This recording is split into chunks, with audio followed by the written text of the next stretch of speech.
Hello guys, welcome to Global Nurses channel.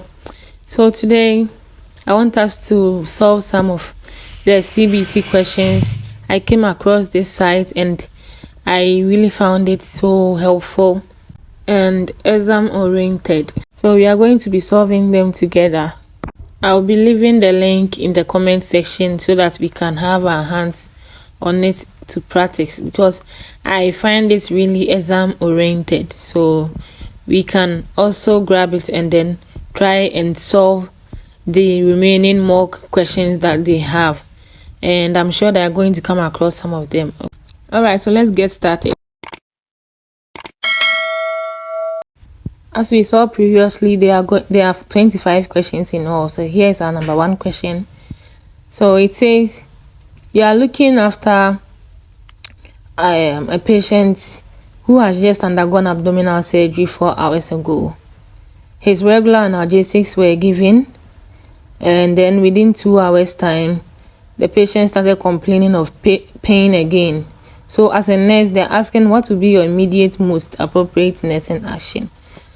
So it says 1, call the doctor, assist the patient in comfortable position, give another dose, look for a heating pad.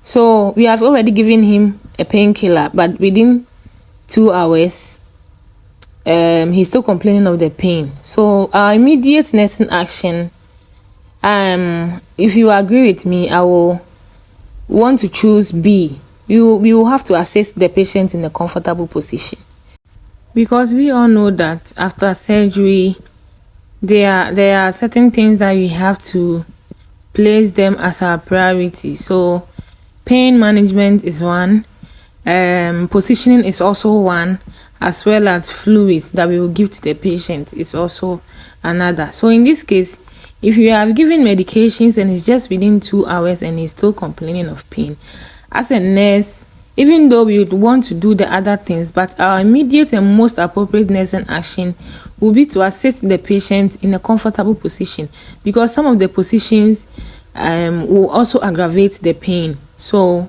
putting the patient in a comfortable one might help reduce the pain that the patient is feeling even before the doctor will come in.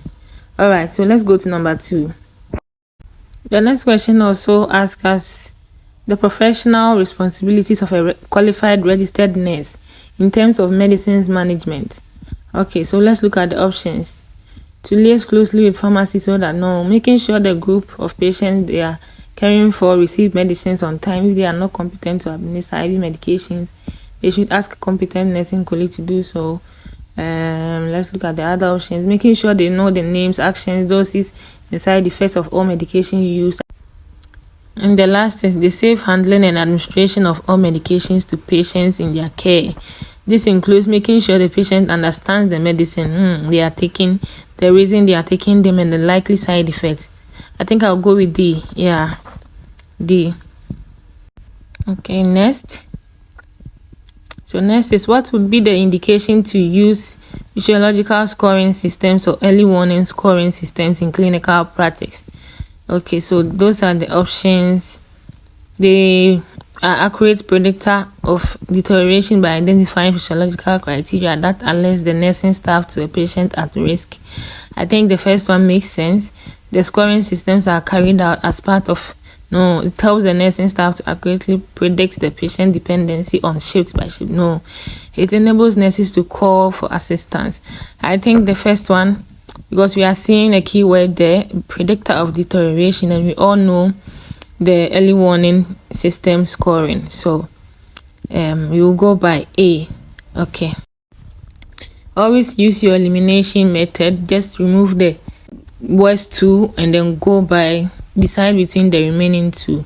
So the next is you are taking care of a patient with a head injury and monitoring neurological observations every 15 minutes. Upon assessment, you found that his pupils are unequal and one is not reactive to light, and he is also not rousable. So what will be our actions? So this question seems to me as an emergency case, because the patient is not rousable and his eyes are not equal and all that. So I want to go with D, whereby we will prioritize our ABC and also seek for a senior help. Next one is, what is the sign of dehydration in an elderly patient? So one is anxiety attacks, diminished skin tegel, hypertension, and pyrexia. So in an elderly, I think diminished skin tegel it's a sign, because as we age, our skin tends to lose so many nutrients and elasticity. Therefore, B will be a sign of dehydration. Next one is, you have observed an IV catheter insertion site with erythema, swelling, pain, and warmth. What will be the best nursing action? Start antibiotics, elevate, call the doctor, recite cannula. I think we will recite the cannula before any other thing will follow. So we will go with D. Yeah, recite cannula, because it hasn't gotten to the stage whereby we will start antibiotics or call the doctor or elevate. Maybe possibly we will just apply ice packs. Next says, in your opinion, when would you initiate a wound care plan? Would you do it during discharge, during wound infection, dehiscence, or evisceration? During pre-assessment and upon admission, or and after surgery, or the initial assessment of every wound? I think D makes sense, on the initial assessment of every wound, because we might not know how the wound will be within the next few days. Next, you were walking onto one of the bays in your clinical area and observed one of your colleagues wrongly using a hoist, transferring a patient. What would be your response as a nurse? Call the manual handling specialist nurse for training? No. Report the event to the unit manager? Let them continue with their work as you are not the in charge of the bay? No. Let's look at the last option. The last option says, inform the relatives of the mistake? No. So we are left with 1, A and B. So I want to go with B. I'll report it. So from there, maybe the manager will decide to call for a manual handling specialist for training. So as a nurse, my best response will be to report the issue. So that is sometimes also called a whistleblowing policy. When you say that something is not right, you immediately alert the senior nurse in charge. Okay, so we want to go with B as our final answer. Next also says, what is the indication of a proper use of the Zimmer frame? So if you have seen the Zimmer frame before, then you have to do away with A, B, C. So our answer will be D, using the 0.3 gauge. Next is, choose the correct method of removing a negative pressure dressing. So a negative pressure dressing, what do you want to do? Remove pressure, then detach dressing gently. Get the TVNS to remove the dressing. Remove in a quick fashion. Remove the pressure gently. So we have to choose the correct method. I think we will go with A. You want to remove pressure, then you also detach gently. So that is how you are going to remove a negative pressure dressing. So you will choose A to be our final answer.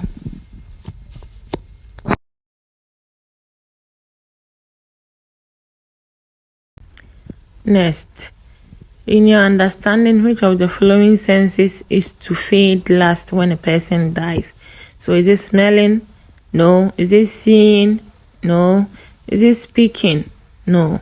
So it's hearing. So our answer is D, hearing. Hearing fades last. So the next is, you have observed an IV catheter insertion site with erythema, swelling, pain when warned. What VIP score would you document on his note? Is it 4, 2, 3, 5? So we are seeing erythema, swelling, pain, and warmth. So we will score 2 because of all the signs we are seeing. 2 is best. Okay. So the next is, you have discharged a patient who is diagnosed with COPD and was sent home with an oxygen prescription at 2 liters per minute. Upon your visit, you have observed that he is dyspneic, anxious, and panicking. What will be your most immediate nursing action to relieve dyspnea? Okay, so our immediate nursing action Calmly instruct the patient to do deep breathing, okay? Increasing oxygen rate. Call the emergency department for ambulance. The last one is tell the patient to calm down in a loud voice. No. So D is out. C, immediate. C is also out. So either calmly instruct or call the emergency. Okay, so the patient is anxious. So as a best nursing action, try and calm down the patient before we can do the rest. So I want to settle on A. That will be the immediate most nursing action to relieve the dyspnea. When we ask the patient to do deep breathing exercises, they are going to help to relieve the patient of the dyspnea he's experiencing. All right. So let's go to our next question.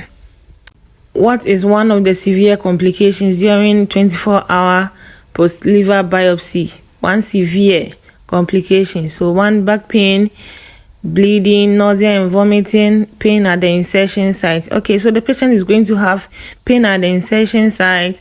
We'll also have back pain. We'll also have nausea and vomiting and bleeding. So what is the severe complication? I think for severe one, for liver biopsy, I'll go with B, bleeding.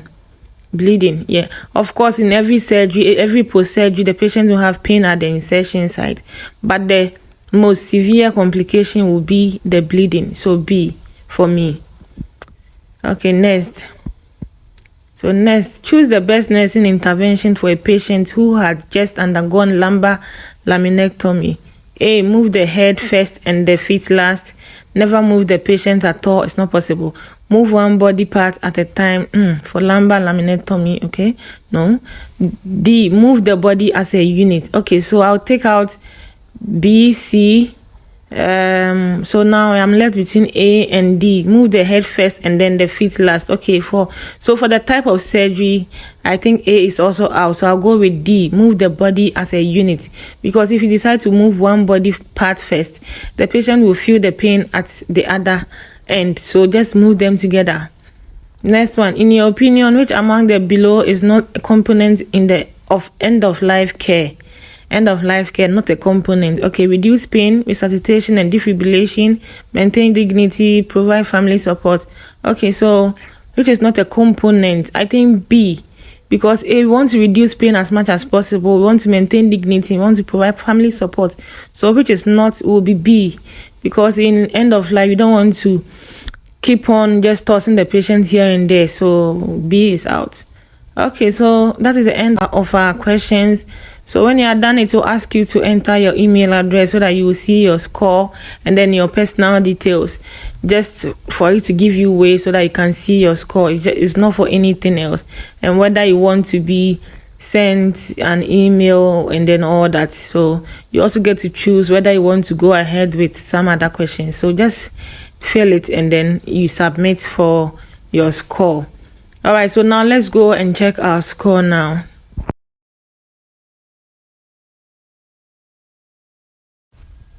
Okay, so after submitting, this is our score. We had 24/25. Okay, so we want to scroll through and then see where we had wrong answers. So just scroll through, keep scrolling through so you see. And then also all answers that you choose, the correct answers will come with a feedback. So you get to know the explanation as to why that's the answer. Okay, so this is the question. It's saying we had wrong with the signs of erythema, insertion sites, the things you observe, erythema, swelling, pain, and warmth. It's telling us the correct answer is 3. Okay, but this question didn't sit with me well. It gave the feedback as well, but it still didn't sit with me well. So I decided to read further. I went on reading books and then also read online, and I was justified. I still came across 2 as the best score for all those signs that the patient will have when they are faced with IV insertion complications. So this was my research, and you can also go ahead and then do further research. Alright, so thanks for watching. If it's your first time, don't forget to subscribe, like and share, and then make sure that you stay tuned for the next video. Bye.